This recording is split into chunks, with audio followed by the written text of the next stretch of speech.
Sa school lang pala. Sinong nakatry nitong Lomi? Glutathione. Ito siya. Nagtitake naman talaga ako ng Glota dati. Kaso, hindi to. Mura lang to eh. Murahin lang to. Di katulad nung tinitake ko na tag-trikyaw.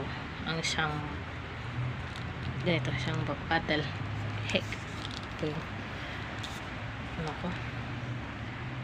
Hikari ba yun? Glutathione. Basta ganyan yung 2019 bagong labas yun. Yun kasi wala na akong makita sa sa Facebook.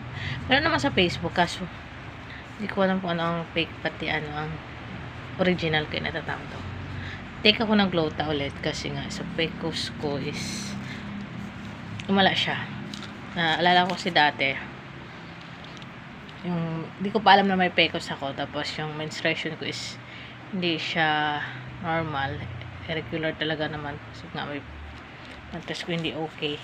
Kakatulong siya sa akin, hindi para pumuti, hindi para ano kasi pag maglota kasi tayo is sa mga toxic sa katawan yung mga nailabas niya. Malay ko itong pagtitake ko nito, pero nag-aas na ako ng feedback kasi tinanong ko kanina yung nito, tinanong ko yung tendera, may tinuro siya sa akin yung Nicothione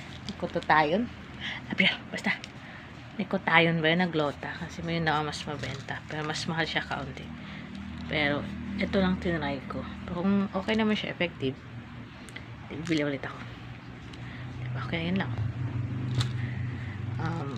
Kailangan kasi naman natin, hindi porket kailangan natin kailangan natin alagaan sarili natin kasi minado ako since 2 years akong napabayaan sarili ko.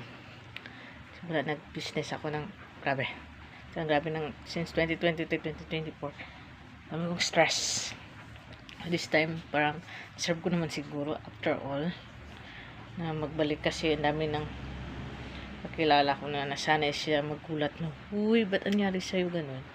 Anyari sa'yo puno ng pimples, ano mo na, parang ganun.